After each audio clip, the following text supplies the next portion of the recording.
구글 클래스룸에 이제 수업에서 과제를 만드는 실습을 해보도록 하겠습니다. 자, 플러스 버튼을 누르시고요. 과제를 누릅니다. 자, 과제를 눌러서 첫 번째로는 이렇게 제목이 있습니다. 이 제목에는 주로 수업과 관계된 내용을 입력하신다고 생각하면 되겠습니다. 나의 여행지 소개하기 라는 프리젠테이션을 만든다라고 생각을 한번 해봅시다.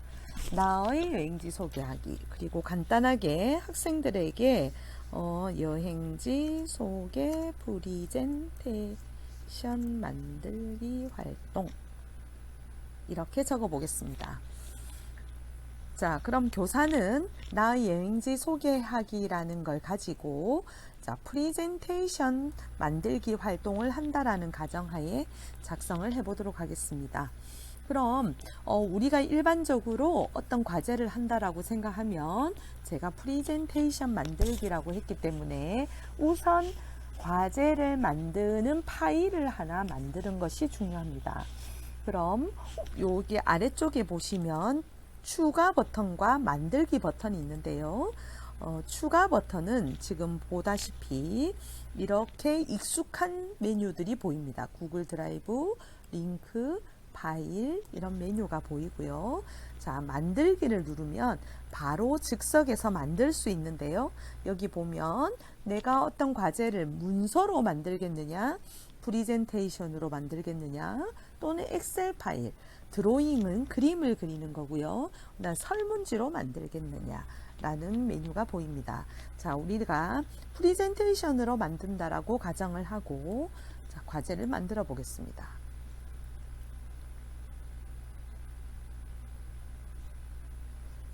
자, 그럼 보시면 제목 없는 프리젠테이션으로 학생들에게 과제가 이렇게 생성이 되는데요.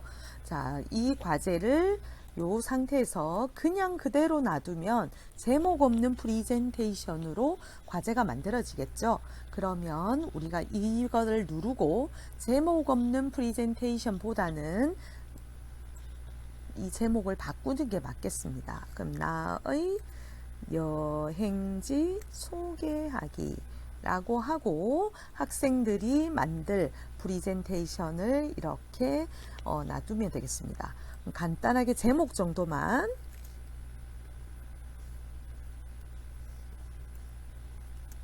이렇게 적어두고 자, 이 파일을 닫도록 하겠습니다.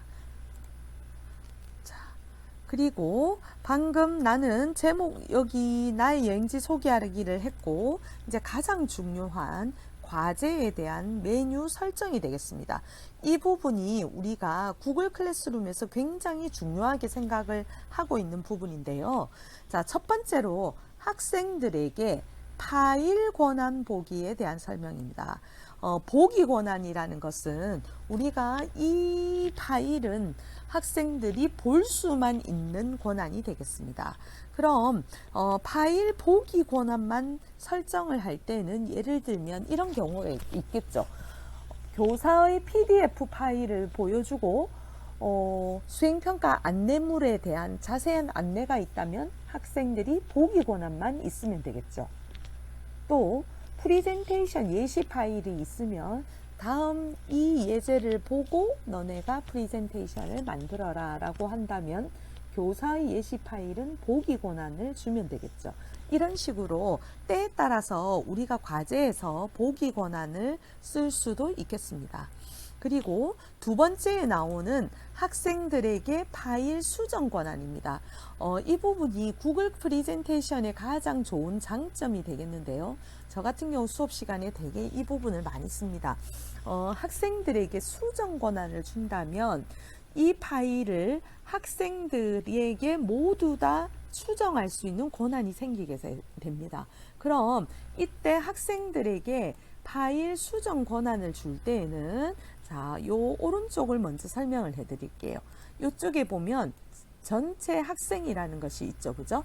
그러면 여기에 내가 파일을 수정 권한으로 바꾸고 전체 학생으로 이렇게 둔다고 한다면 모든 학생들에게 이 파일은 모두 다 나는 수정을 할 수 있도록 두겠다라고 하면 메뉴를 이렇게 설정하면 되겠죠.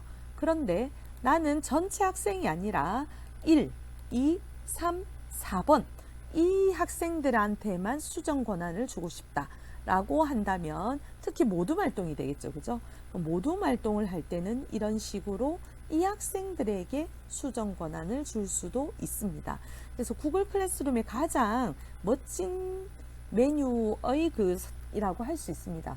학생들한테 수정 권한을 어떤 과제에 대한 수정 권한을 줄 수 있다. 그리고 모든 학생에게 줄 수도 있고 특별한 학생에게만 줄 수도 있다 라고 할 수 있겠습니다.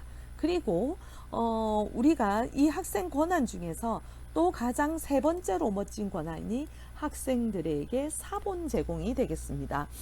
이 말은 말 그대로 학생별로 사본 제공이라는 말은 학생 개인별로 이 제목 없는 프레젠테이션, 이 슬라이더가 학생들한테 개별적으로 제공이 되겠습니다.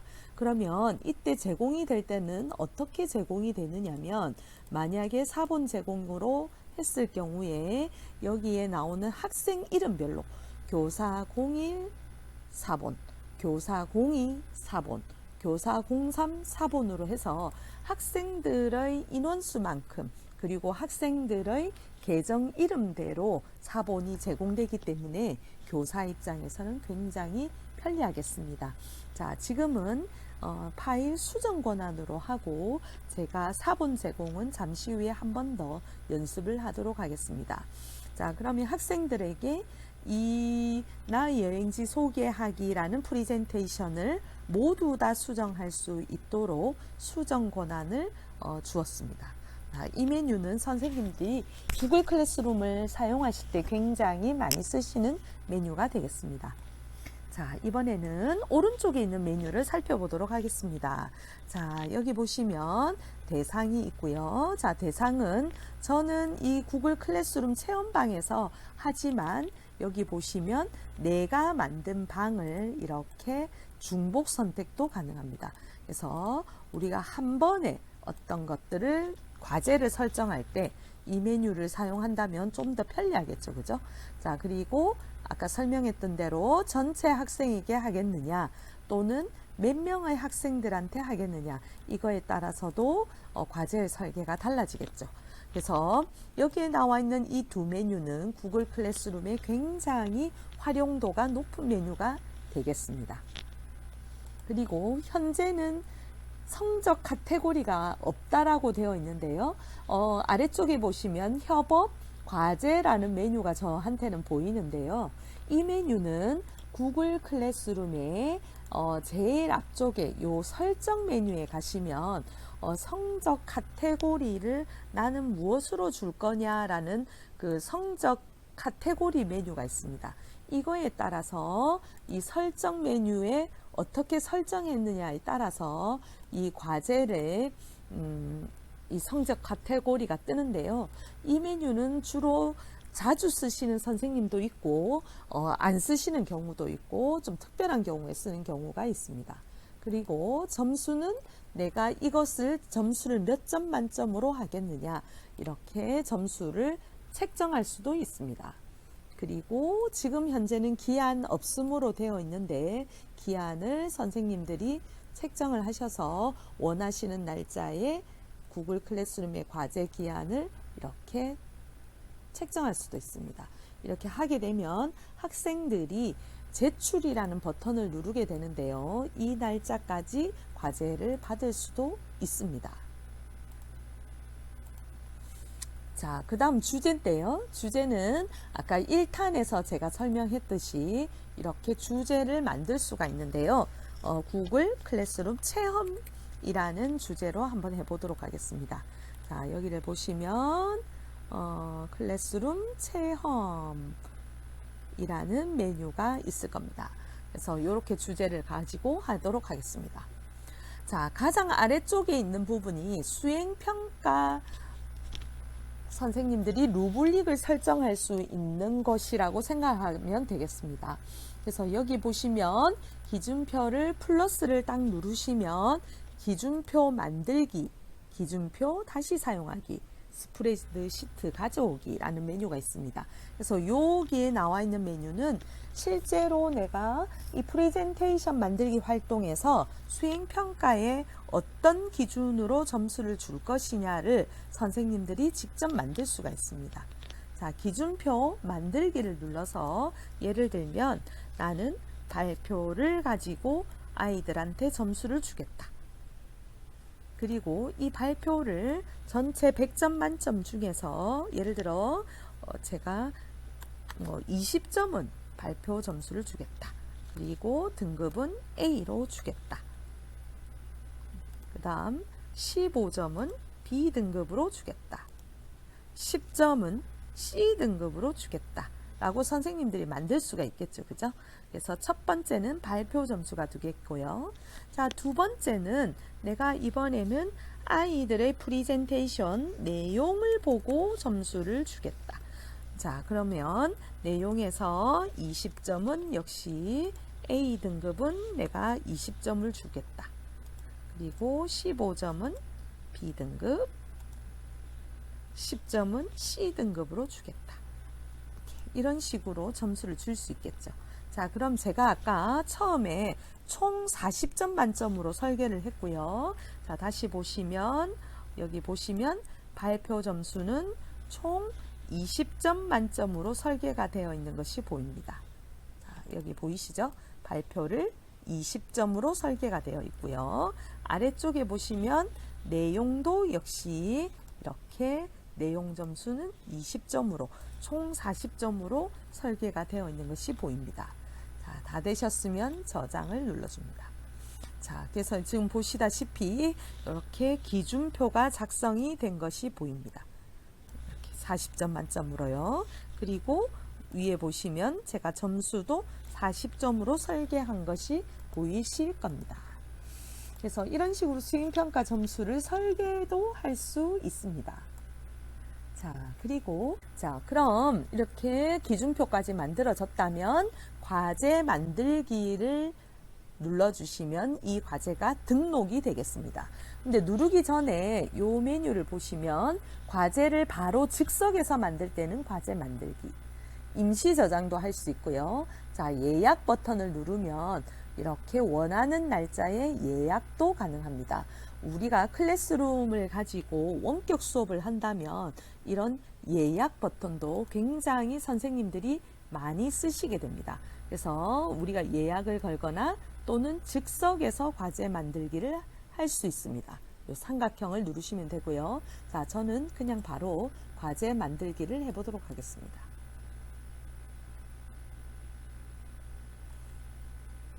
자, 그러면 아래쪽에 보시면 나의 여행지 소개하기라는 과제가 등록된 것을 볼 수 있습니다. 네, 이렇게 과제가 등록이 되었고요. 지금 보시면 기준표는 프리젠테이션을 만들기에서 내가 수행평가 점수를 이렇게 주겠다라고 표시가 되어 있고요. 구글 슬라이드를 통해서 학생들이 프리젠테이션을 만들 거고 이것이 학생들은 43명에게 할당이 되어 있는 것을 보실 수 있습니다. 이런 식으로 아이들한테 과제를 줄 수가 있겠습니다. 자, 한 번 더 해보겠습니다. 자, 만들기 역시 과제. 자, 이번에는 본문 내용 요약하기 라는 과제를 만들어 보겠습니다. 자, 요약하기니까 이번에는 문서로 한번 만들어 보겠습니다. 자, 그러면 본문 내용 요약하기라는 문서를 만들고 여기에 학생들이 본문을 요약하시오 라고 선생님은 적어주시고 이렇게 적은 것을 학생들에게 제출할 수 있도록 하면 되겠죠. 그죠? 자, 그러면 이렇게 본문 내용 요약하기는 다 만들었기 때문에 자, 꽃표를 누르고 나오겠습니다. 그럼 이렇게 학생들한테 나는 본문 요약하기라는 구글 덕스로 만든 문서가 하나가 생겨 있음을 볼 수 있습니다. 자, 이번에는 학생들에게 수정 권한이 아니라 개인별로 학생들한테 개인 과제로 출제를 해보겠습니다. 그렇다면 이때 개인 과제로 할 때는 학생별로 사본 제공을 누르면 학생한테 개개인이 이렇게 참여할 수 있도록 사본 제공이 이루어집니다. 자, 이렇게 해놓고, 자, 주제는 클래스룸 체험으로 하고, 이번에는 기준표를 만들지 않고 바로 과제를 만들어 보도록 하겠습니다.